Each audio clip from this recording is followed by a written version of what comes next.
Hello friends, good morning. Myself Pranjali, Shah, Derivative Analyst, Edelweiss Financial Advisor Limited, Ahmedabad. We start with an outlook of FII buying floatingly market to easy further if the trend in the derivative market are an indication.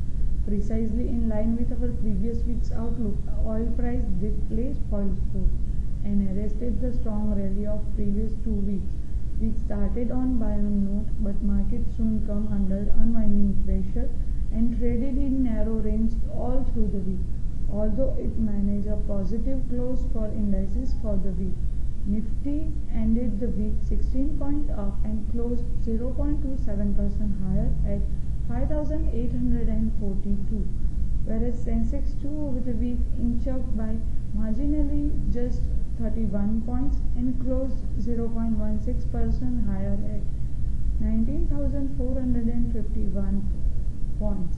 In F&O, overall open interest rose by rupees 20,000 crore to rupees 1,29,925 crores over the week.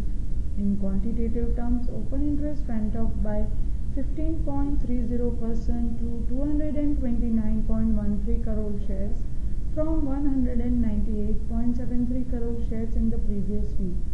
Open interest in stock future in quantitative terms increased by about 8% to 185.88 crore shares over the week, whereas spot Nifty during the week witnessed just 0.27% rise.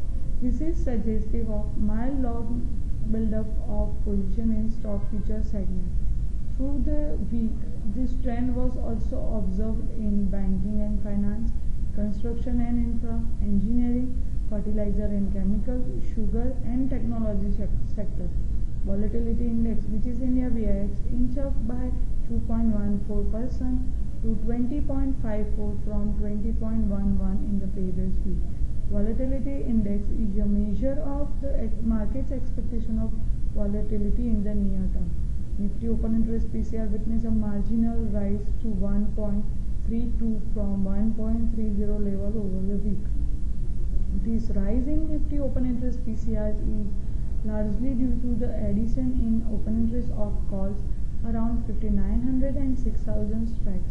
Over the week, Nifty calls added 30.5% in open interest to 3.50 crore shares, whereas Nifty puts added 22% in open interest to 4.19 crore shares. Outlook for the week. Despite upbeat beginning for the week, market could not sustain the gain further. Typically higher crude price spoiled the bull party. Big ticket FII buying, which triggered the rally couple of weeks back from around 5350 level of Nifty, is now seen floating. Although their buying in cash segment continues, the ticket size has gone down considerably in last few sessions. That also could be the reason market running out of steam. FIIs have resorted to unwinding of their long position on index future in last few sessions. Dropping of premium of Nifty future for current month from 35 point last week to 12 point this week is in confirmation of the same. Nifty open interest PCR witnessed a marginally change and is by and large neutral. Mild change in volatility index, which is India VIX, suggests adoption of lower risk perception by players and therefore could be the reason for slower unwinding. Coming week is a truncated week with just 3 trading sessions. Also, earnings season for Q4 and FY 2010-2011 will kickstart in the coming week. Important economic data like February IIP and WPI inflation for March are slated for the coming week. Markets thus are likely to be greatly influenced by this factor, along with global crude and commodity prices, which are still on the rise. Bias by and large is likely to be negative, and unwinding is likely to catch up the momentum. Thank you. Have a fabulous trading week ahead, and we hope that all of you earn good profits.